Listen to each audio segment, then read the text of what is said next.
Niba ukoresha Microsoft Excel ushobora kuba warahuye n'iki kibazo, aho wandika nimero wenda urugero 078 40 50 66 wakanda enter ukabona 0 ivuyeho. 0 ibanza niyo mvuga hano imbere. Ariko kugira ngo ushyireho iyi 0 mbere na mbere ugomba kubanza washyiraho kano karongo kano hejuru, noneho ugashyiraho 0 ugakanda enter ihita ikunda ya 0.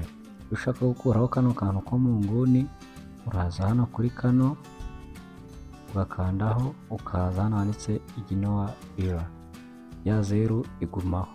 Ikindi kintu cya kabiri ugomba kumenya muri Excel ni ikintu bita numbering. Numbering iyo ushaka kwandika imibare, wenda ushaka kuva kuri 1 kugera ku 100 cyangwa se kugera ku mubare wifuza, wandika imibare ya mbere ibanza, noneho ukayiselectinga, ukaza hano mu nguni ahagana hasi iburyo ugascrollinga down ukageza ku mubare ugira ute wifuza. Ako ni akandi kantu ka kabiri k'ingenzi muri Excel. Akantu ka gatatu k'ingenzi muri Excel ugomba kumenya ni ukwensatinga row cyangwa se column.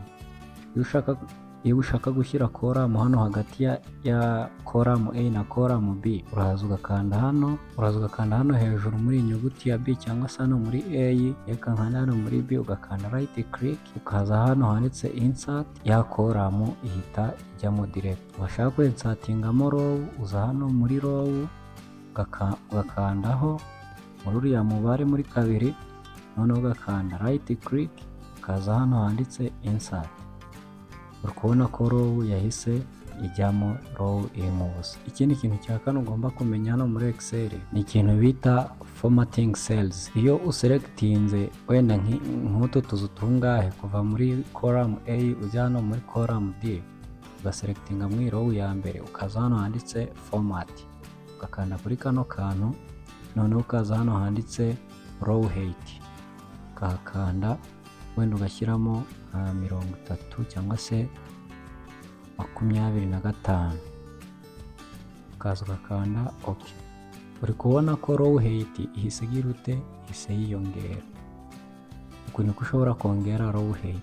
Noneho washaka ko ifitinga ibyanditsemo, ukaza hano muri format n'ubundi ukaza hano handitse auto fit row height ukahakanda. Aka kantu nako ni ingenzi, wagakoresha inshuro nyinshi. Noneho akandi kantu ka nyuma ni uguhanagura. Ushaka guhanagura ibintu muri Excel urabiselectinga, noneho ukaza hano handitse kuri kano kantu, kuri kano ka icon ugakandaho, ukaza ugahanagura clear all. Iyi video nibigufashije kanda subscribe kuri Junior Tech Hub.